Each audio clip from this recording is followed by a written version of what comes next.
from the Chinese is to privatize a lot of the government-owned,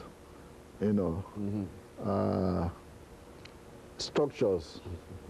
Most of the African countries are still operating on what you might call government, private, enterprise. Most of the economy is in government hands, and no country ever grows where government runs everything. That's the downfall of the African economy. Is that it's government control. Over 80–90% of the resources controlled by the government, and you can operate that way. And that's an effort on the part of the government to try to keep control of the resources. That's correct. And when government controls the resources, what happens? Instances of corruption increases. Dictatorship.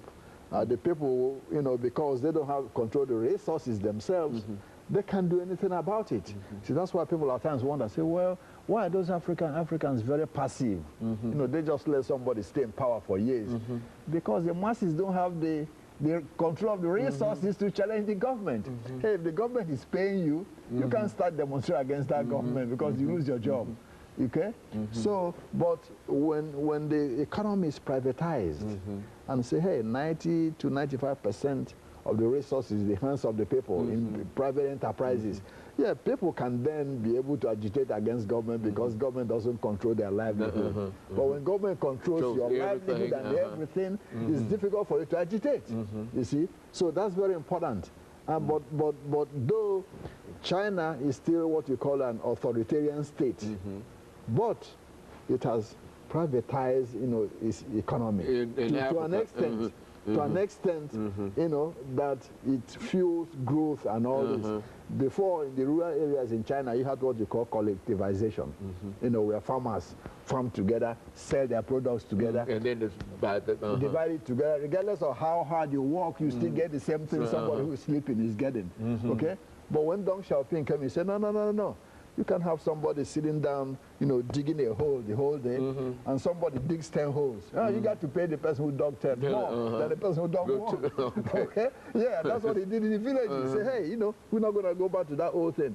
If you're a farmer and you can till the ground quicker than somebody, and hey, you get paid more. And that's what happened. Even though it's under the guise of collectivism and communism and all of that, he's still... we got to pay somebody who works harder, who can pay everybody the same. Some kind of incentive and some kind of motive for working. That's what he did. That's exactly what he did. That's what kicked off the economy. So because everybody thinks they're going to get the same thing, nobody wants to work harder than the rest. Well, over the last... what can the United States do? I mean, is the United States just forced to... sit on the sideline and watch all this activity go on? Because this is a large market. Yeah, exactly. Well, if you look at today, the United States gets more oil from Africa than from Saudi Arabia. And people don't know that, okay? Yeah, than from Saudi Arabia. And that's the problem. The question you asked is very important.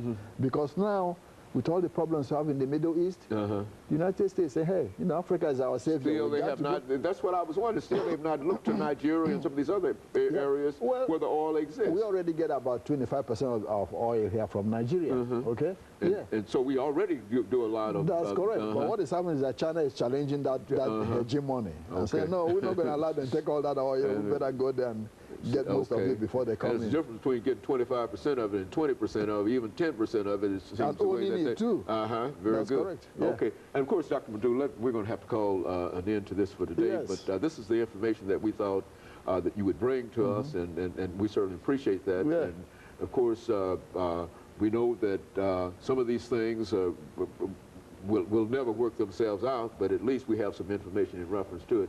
And of course, let me encourage our audience to tune in again next week for another informative edition of Comments. Thank you and good morning.